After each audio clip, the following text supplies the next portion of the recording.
Shanxi का बाप उसकी माँ से कहता है कि मुझे ऐसा लगता है कि बहुत ज़्यादा हमारी बेटी किसी वजह से परेशान है। इस पर वो कहती है कि नहीं, ऐसी कोई बात नहीं है, मुझे नहीं लगता है कि ऐसी बात है, वो अपनी बातों को खुद ही हैंडल कर लेगी। इस पर वो कहता है कि नहीं, मैं उसका बाप हूँ और मेरा फ़र्ज़ बनता है कि मैं अपनी बेटी के हर दुख दर्द में उसका साथ दूँ। इसलिए अब मैं उसका साथ दूँगा और मैं खुद शानी से इस मामले पे बात करूँगा, क्योंकि मुझे नहीं लगता कि वो खुलकर सारी बात खुद उससे कह पाएगी। मेरा उससे कहना बहुत ज़्यादा ज़रूरी है। जिस पर आप देखेंगे कि वो कहती है कि नहीं, आप अंदर मत आइए, क्योंकि जो कुछ शांसे कर रही है उसको अपने तरीके से करने दीजिए। मेरी बेटी बहुत समझदार है और मुझे यकीन है कि वो जो भी फ़ैसला करेगी, जैसा भी करेगी, बिल्कुल ठीक करेगी। इसलिए आपको ऐसा बिल्कुल भी नहीं करना है।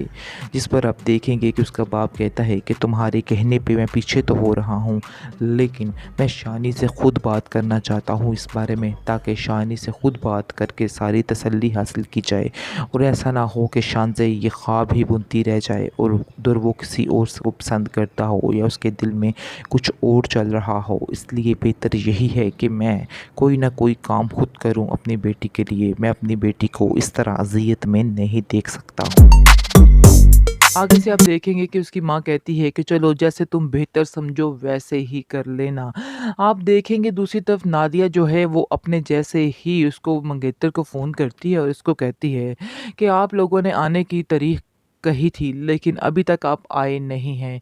जिस पर वो कहते हैं कि हाँ, हमने कही थी और अब आए भी थे, लेकिन कोई कन्फर्म बात नहीं की, क्योंकि हमें ऐसा लगता है कि जैसे तुम्हारी माँ और तुम्हारे घर वाले जो हैं उनके दिल में कहीं न कहीं कोई ना कोई लालच ज़रूर है।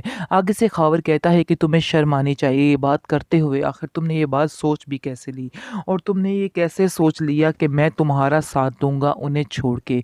इसलिए बेहतर यही है कि ये बातें अपने दिमाग में डालने की बजाय कोई अच्छी बात को अपने दिमाग में डालो, ताकि तुम्हारा भी कोई फ़ायदा हो सके, वरना तुम ऐसा ना हो कि मेरे से ही जाती रहो। ये सब बातें सुनकर वो बहुत ज़्यादा परेशान हो जाती है और अपनी माँ से कहती है कि मैंने जैसे ही ख़ावर से ये बात की है, ख़ावर तो उल्टा मुझ पर ही चीखने चिल्लाने लग गया है और उसको काफ़ी ज़्यादा गुस्सा आया है कि आखिर मैंने उसकी माँ के बारे में ऐसी बातें क्यों की हैं। आगे से आप देखेंगे कि उसकी माँ समझाती है और कहती है कि तुम्हें इस तरह की बातें ख़ावर से करनी ही नहीं चाहिए थी। क्या ज़रूरत थी तुम्हें उसके मुँह लगने की? यानी कि ज़रूरत ही नहीं थी तुम्हें बात करने की। एक चीज़ जो हमने देनी है वो तो हमने देनी ही है। आगे से नादिया अपनी माँ से कहती है, लेकिन आपने जो चीज़ भी देनी है, मुझे ऐसा लगता है कि वो कभी भी उनका पेट नहीं भरेगा। वो हमेशा आपसे इससे ज़्यादा की ही उम्मीद रखेंगे। ये बात मैं आपको पहले ही समझा देती हूँ, क्योंकि मुझे ख़ावर से भी कोई इस किस्म की तवक्का नहीं है कि वो अपने घर वालों को छोड़कर मेरा साथ देगा। वो हमेशा अपने घर वालों का ही साथ देगा। ये बात आप भी अपने ज़हन में बिठा के रख लें। उसकी माँ भी काफ़ी परेशान है और नादिया से कहती है, हाँ, मैं भी काफ़ी परेशान हूँ तुम्हारे लिए। मुझे भी ऐसा लगता है कि जैसे कोई ना कोई गड़बड़ तो ज़रूर है। लालची लोग पीछे पड़ चुके हैं। एक तरफ सजीला की लालच ख़त्म नहीं हो रही और दूसरी तरफ ये ख़ावर लोगों की लालच ख़त्म नहीं हो रही। मैं जाऊँ तो आखिर जाऊँ कहाँ? मेरे बच्चों के तो नसीब ही फूट गए हैं इन दोनों के साथ मिलके।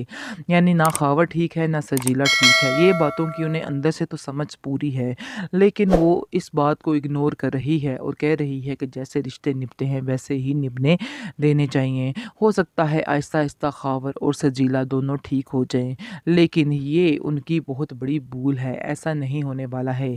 इनका लालच दिन ब दिन और ज़्यादा बढ़ता जाएगा।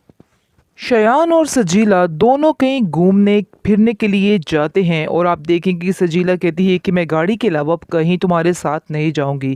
जिस पर शानी कहता है कि हाँ, चलो ठीक है, मैं तुम्हें लेने के लिए आ रहा हूँ। वो दोनों काफ़ी ज़्यादा घुल मिल कर बातें कर रहे होते हैं, तो ये चीज़ देख लेती है शानज़े की दोस्त और फ़ाइक देख लेते हैं और वो देखकर काफ़ी ज़्यादा हैरान होते हैं और जाकर अपनी मंगेतर से कहता है कि देखो, ये तुम्हारी दोस्त जो है उसका जिससे वो प्यार करती है, मैंने उसे किसी और के साथ देखा और वो भी बड़े ही अच्छे अंदाज में देखा। यानी ऐसा लग रहा था जैसे उन दोनों की काफ़ी ज़्यादा मोहब्बत है आपस में। इस पर आप देखेंगे कि उसकी दोस्त शांसे की काफ़ी परेशान हो जाती है। उसको समझ नहीं आती, पहले तो वो सोचती है कि वो ये बात मत शेयर करे शांसे से कि वो परेशान हो जाएगी। लेकिन फिर वो कहती है फ़ाइक को कि मुझे उसे बताना ही होगा, क्योंकि जैसे ही उसे पता चलेगा तो फिर ही कोई नया स्टेप ले सकेगी। ऐसा ना हो कि वो बेचारी किसी धोखे में पड़ी रहे, इसलिए मैं उससे बात करना ज़रूरी समझूंगी। इस पर वो उसको कॉल करती है और उसको कहती है कि मैं तुमसे बात करना चाहती हूँ, जो कुछ मैंने और फ़ाइक ने देखा है वो तुमसे बयान करना चाहती हूँ। आगे से वो सारा माजरा सुनाती है कि एक लड़की देखी है उसने शानी के साथ, तो काफ़ी ज़्यादा वो दोनों आपस में अटैच थे। ये सुनकर शानज़े की आंखें खुली की खुली रह जाती हैं कि आखिर ये माजरा क्या है। उसे भी कुछ समझ नहीं आ रहा होता कि असल माजरा है क्या। वो काफ़ी ज़्यादा परेशान हो जाती है और उसके दोस्त को कहती है कि मैं तो तुम्हें यही कहूँगी कि तुम फ़िलहाल कोई फ़ैसला मत करो, क्योंकि तुम्हें बहुत सोच समझ कर ये फ़ैसले करने होंगे, वरना मुश्किलात तुम्हारे लिए बढ़ सकती हैं और तुम अगर ऐसे हो तो मैं ये बर्दाश्त नहीं कर पाऊँगी। यानी कि तुम्हारी टेंशन तो मुझसे नहीं देखी जाएगी। इस पर वो कहती है कि तुम्हारा बहुत शुक्रिया कि तुमने मुझे ये सब कुछ बताया। मैं ध्यान रखूँगी और मैं शानी से ज़रूर पूछूँगी कि आखिर उसके दिल में ऐसी क्या बात है। शायद यही वजह है कि वो मुझसे नहीं प्यार करता या उसने कभी इस चीज़ का इज़हार नहीं किया है।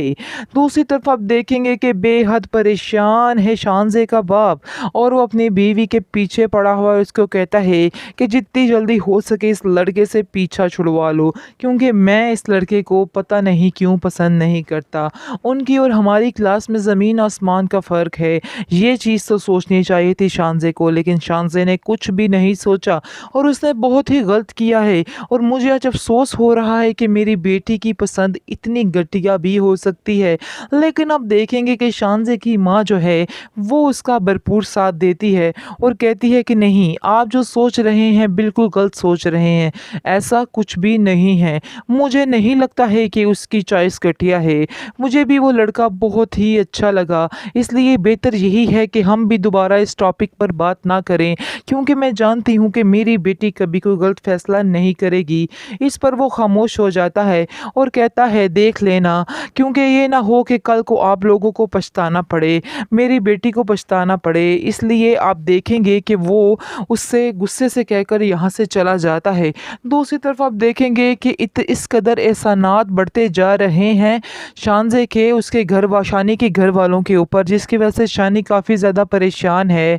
आगे से वो कहता है अपनी माँ को कि आप क्यों ये एहसानात को बंद क्यों नहीं कर देती, क्यों वो हम सब पे इतने एहसानात कर रही है, हमें उनके एहसान नहीं लेने हैं। कल को ऐसा ना हो कि वो आपसे कोई ऐसी चीज़ मांग ले जो आप ना दे सकें, तो फिर आप क्या करेंगी।